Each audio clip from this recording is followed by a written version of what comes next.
We're back, people, and today we're breaking down film on Jaxon Smith-Njigba, Ohio State wide receiver, and in my opinion, he's the most advanced wide receiver in this class. From his release packages to his route running ability, he knows how to set things up. He has a plan. He runs his routes very violently. He sets them up with pace and knows how to attack leverage little DBs to sleep. Now, his long speed is probably his biggest question mark, which really only limits him in a couple areas, either, making big plays after the catch, and you probably won't see him line up on the outside and attacking vertically. So he's going to be primarily a slot at the next level, which in my opinion is not too big of a deal because you can be a team's #1 receiver and primarily work out of the slot. Like, he's going to make plays down the field. He's got a good ability to track. Like, he's got high-end tracking ability, great body control. He just makes sharp cuts to get in and out of breaks to create separation, little DBs to sleep. It's a very special thing to watch. He has some nice anticipation after the catch, which I think is a big part of his game. And I think when it comes to long speed, it's a very overrated athletic trait. Like, it's obviously important to the game. You need to be fast, but he plays faster than he would have timed anyways. There's a reason he didn't run the 40.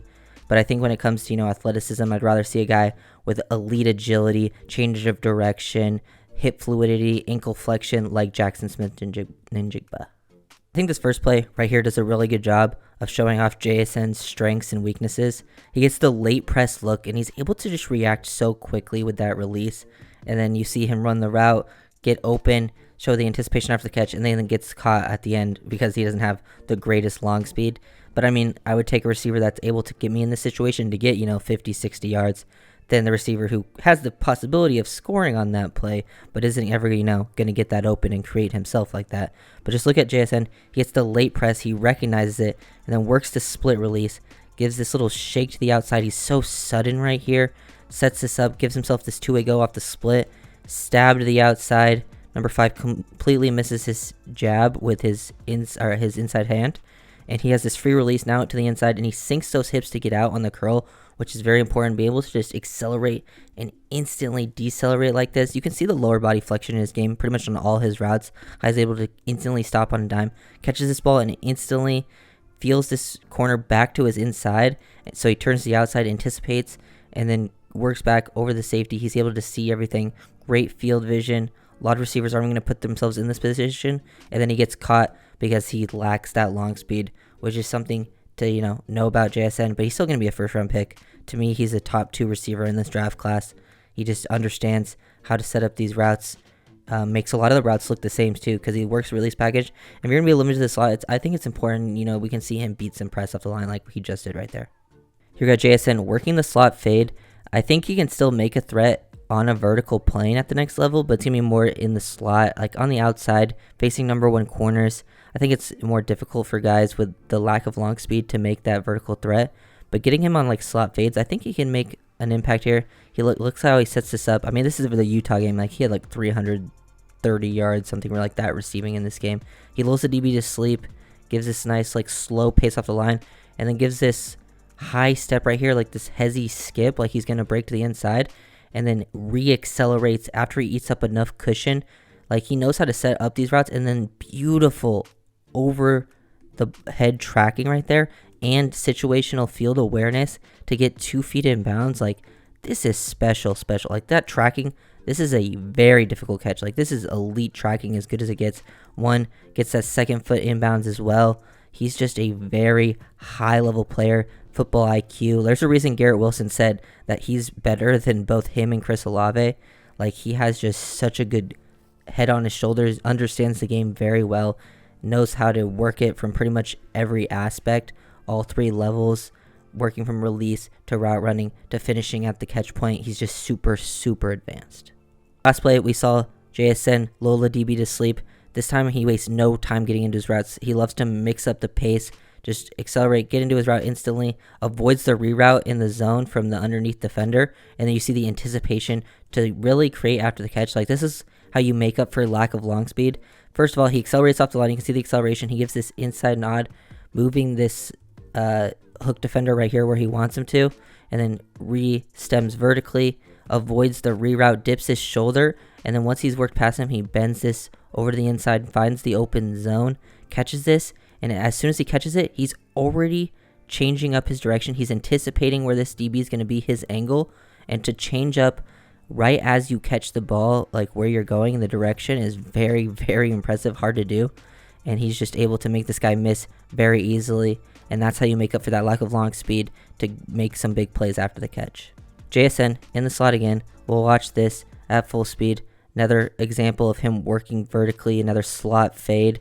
Works through some contact here, which is nice. Like, he's a bigger slot receiver type of player, and he just, another example of him eating up some cushion, slowing his pace, gives a little bit of a like hezzy right here with this quick foot fire, which sort of gets this DB to stop his feet, thinking that he's probably going to break, and then he eats up the cushion, gets back to the outside, and he works great hand fighting technique right here to basically like swim over the top, club that hand down, and then get his eyes back to the QB. Ball starting to the inside too. He tracks it, works back through the corner to make this catch, shows off some great body control too, his tracking ability. Super special play here from start to finish. And like you can see that his feet, his lower body, he's just so fluid and flexible, which is very important. It makes you very difficult to read when you have that fluid flex. That's why like players like Travis Kelce are such good players. He doesn't look like he's the most explosive player out there, but he's so flexible, fluid in his lower half. He's really difficult because like to get a read on, because when DBs are taught, they're taught to read your hips and the body language, and when you have those fluid hips, it makes it very difficult to get a good key and diagnose on you. Really love this route from JSN right here. Create this separation, just instantly accelerate to the inside, and look how sharp that cut is. He just takes this inside track, he notices that it's open, he sort of gives a little bit of a hezzy at the line right there, and then instantly takes the inside track, dips the shoulder. So now that he's even with the corner, he can't get hands on him into the chest. So he's already got what he wants because he's breaking to the inside. He has the free inside release. And then he creates a little bit of, with a push off there, a subtle push. He's got some play strength to him, physicality. And then he makes this violent break, gets out of it horizontally to create even more separation. He knows his angles, his leverage. And another impressive play there from JSN. JSN in the slot again. Like, he played mostly slot at Ohio State. This is where he's going to be mostly at the next level.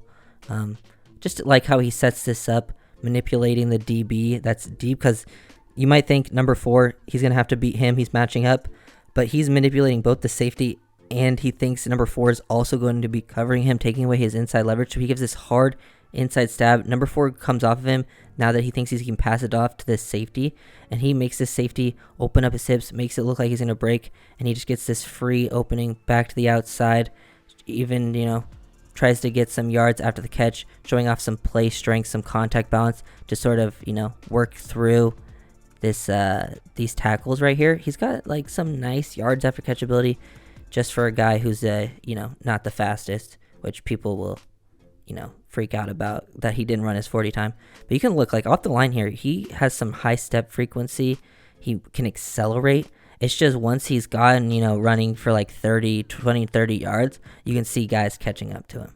Just wanted to show this play, obviously JSN in the slot again, just to see how he can get in and out of his breaks in that lower body flexion, and he can just knows how to work away from zone, make these catches as well. But just look at his lower body right here, like the ankle flexion, getting in and out of the breaks. It's so impressive. Like, that's why his agility scores at the combine were absolutely freaky. Just look at his bend right here. Look at the body.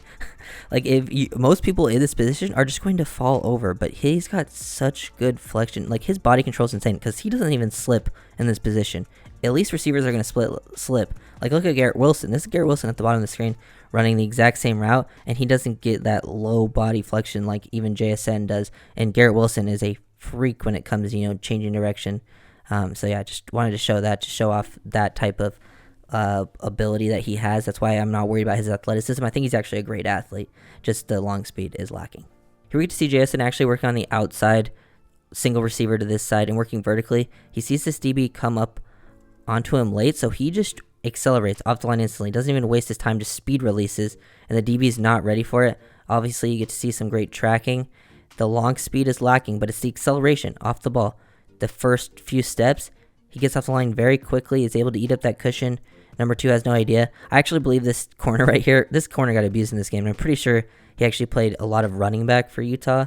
That's probably was more of his main position, and they were running out of DBs in this game. That's why he had 300 plus yards. But he wastes no time getting into this route right here. He just eats up that cushion right away. and then takes it outside once he's eaten up enough cushion, and number 2 has no chance. He tries to zone turn into a man turn, and then he catches him after he tracks it in over his head. We can see him use that hand, the play strength. He has great field awareness to stay in bounds, and just awareness to know where the defender is, carry him into the end zone, keep that ball away, and then score the touchdown. Finishes, doesn't even get tackled, he stays on his feet. Last play, that breakdown, JSN in the slot. This is something you'll see him do a lot at the next level, working these quick little in-breakers, option type of routes, slants. These are things that's going to be run a lot. Like, you see him working a lot of slot fades, but getting him like one-on-one isolated matchups. You can see he starts off taking this inside release off the line of scrimmage, tack that inside leverage, then sort of re-stem vertically. Now he's completely squared up to this DB, which is what you want to do on these types of routes. Give yourself this two-way go, and he then stabs the outside. See the lower body flexion. Now he's got this free inside track right here, catches this ball in stride, and instantly turns into a threat after the catch. He runs through an arm tackle, got some good footwork, and he sees the full field. He's got great field vision. He gets to the outside, uses his stiff arm, uses his bigger body that he has, which is another reason I'm not... Like, if he was very small and slow, that would be a problem, but he's got some good size to him and has the rest of the athletic traits, which I think is an important thing to understand. Like, usually when the slower guys don't work out, they're very small, and he's not, like, tall and slow either, like, which is fine. I usually am not a huge fan of 6'4" receivers because a lot of the times they struggle to get in and out of breaks, run routes, change direction. But JSN is like the perfect size in my opinion, like 6'1", got some good weight to him as well, not super skinny, and he can run through some tackles, and he's just got the rest of the athletic traits you look for. He can create after catch with anticipation, instincts, full field vision. I'm a big fan of JSN's game, so if you guys enjoyed the video, make sure to like, comment, subscribe. Like, comment, and subscribe, and I'll see you guys next time. Peace.